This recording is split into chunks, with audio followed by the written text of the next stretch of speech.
নমস্কার বন্ধুরা, আজকে আমার রেসিপি সয়াবিনের মঞ্চুরিয়ান। ভিডিওটি প্রথম থেকে শেষ অবধি দেখুন। ভালো লাগলে লাইক, শেয়ার ও সাবস্ক্রাইব করবেন আর পাশে থাকা বেল আইকনটা প্রেস করবেন। যখনই আমি নতুন ভিডিও আপলোড করব সঙ্গে সঙ্গে আপনাদের কাছে চলে যাবে। চলুন দেখে নেওয়া যাক সয়াবিনের মঞ্চুরিয়ান রেসিপি।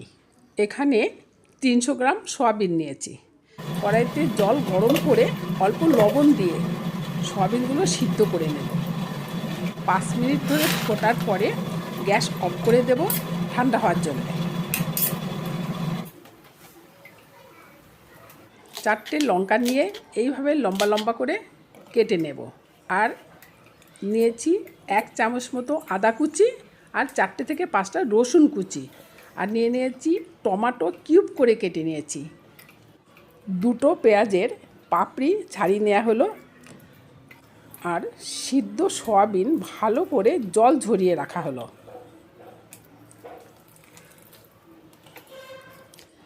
এবার এই সয়াবিনের মধ্যে পরিমাণ মতো লবণ, হলুদ গুঁড়ো 1/2 চা চামচ, জিরে গুঁড়ো 1/2 চা চামচ, 1 চা চামচ লাল লঙ্কা গুঁড়ো, ধনে গুঁড়ো 1 চা চামচ আর 1 চা চামচ দেব আদা রসুনের পেস্ট, 1 চা চামচ কর্নফ্লাওয়ার আর 2 চা চামচ ময়দা। ভালো করে সয়াবিনের সঙ্গে মাখিয়ে নিতে হবে।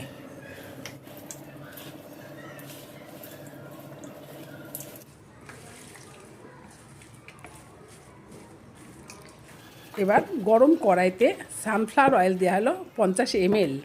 তেলটা ভালোভাবে গরম হয়ে গেলেই এই সয়াবিনগুলো ভাজতে হবে। ভালোভাবে গরম হয়ে গেছে। এবার সয়াবিনগুলো তেলের মধ্যে দেয়া হলো। এবার ধীরে ধীরে নাড়তে হবে।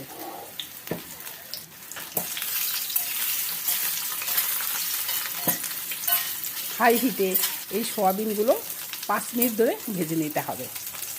ভাজা হয়ে গেছে। এবার অন্য একটা প্লেটে তুলে নেওয়া হলো।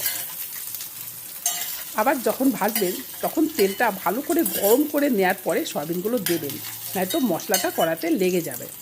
এইবার কড়াতে আরও 3 চা চামচ সাদা তেল দিয়ে ওর মধ্যে আদা কুচি, রসুন কুচি দিয়ে ভালো করে নেড়ে নেওয়া হলো। এবার দেব 1টা শুকনো লঙ্কা। এবার পেঁয়াজের পাপড়িগুলো সব দেওয়া হলো। অল্প নাড়াচাড়া করে নেওয়ার পরে দিয়ে দেবো কাঁচা লঙ্কা কুচি। 1 মিনিট ধরে ভালোভাবে মিশিয়ে নিতে হবে। এবার দিয়ে দেব টমেটো কুচি। টমেটো কুচি দিয়েও পেঁয়াজের সঙ্গে মিশিয়ে নিতে হবে। এগুলো সব মিডিয়াম টু লো ফ্লেমে ভাজতে হবে। দেওয়া হলো পরিমাণ মতো লবণ আর দিয়ে দেবো ধনে পাতা কুচি। ভালোভাবে নাড়াচাড়া করে নেব। এবার দেব রেড চিলি ভিনিগার 1 চা চামচ। ভিনিগার দিলে তাড়াতাড়ি পেঁয়াজটা নরম হয়ে যাবে। এবার 1 চা চামচ চিলি সস। ভালোভাবে মিশিয়ে নেওয়ার পরেই এর মধ্যে দিয়ে দেব 1 চা চামচ সয়া সস।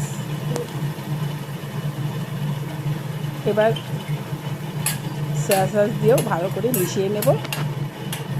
মিশিয়ে নেওয়ার পরে এবার ওর মধ্যে দিয়ে দেব 3 চা চামচ টমেটো সস। টমেটো সসটা একটু বেশি পরিমাণে দেবেন। টমেটো সস দিয়েও ভালো করে মেশাতে হবে। 1 মিনিট ধরে মেশানোর পরে ওর মধ্যে দেব অরিগ্যানো। অরিগ্যানো যদি আপনাদের না থাকে হুইট করে নিতে পারেন। অরিগ্যানো দিয়েও ভালো করে মিক্সড করে নেব। এবার 1/2 চা চামচ ব্ল্যাক পেপার বা গোলমরিচের গুঁড়ো দিয়ে ভালো করে মিশিয়ে নেওয়ার পরে 1 চা চামচ চিনি দেওয়া হলো। মঞ্চুরিয়ান একটু মিষ্টি হয়, যার জন্য চিনিটা 1 চামচে দিয়ে দিয়েছি। আর দিয়ে দেবো 2 চা চামচ কর্নফ্লাওয়ার 1 কাপ জলে গুলে দিয়ে দেওয়া হলো। আর দিয়ে দেবো হাফ কাপ মতো জল একসঙ্গে ভালোভাবে মিশিয়ে নিয়ে ভেজে রাখা সয়াবিনগুলো দিয়ে দেওয়া হলো। ভালোভাবে মিশিয়ে নিতে হবে যাতে মশলাগুলো সয়াবিনের মধ্যে যায়। মিশিয়ে নেওয়ার পরে ওর মধ্যে দিয়ে দেব ধনেপাতা কুচি। বন্ধুরা, রান্নাটা হয়ে গেছে। ছোট বড় সবার প্রিয় এই সয়াবিন মঞ্চুরিয়ান আপনারা ঘরে বানান, বন্ধুবান্ধব আত্মীয় স্বজনকে শেয়ার করুন। ভালো লাগলে পাকাও আর খাও চ্যানেলে লাইক শেয়ার ও সাবস্ক্রাইব করবেন। আবার দেখা হবে নতুন কোনো রেসিপি নিয়ে। সবাই ভালো থাকবেন। ধন্যবাদ।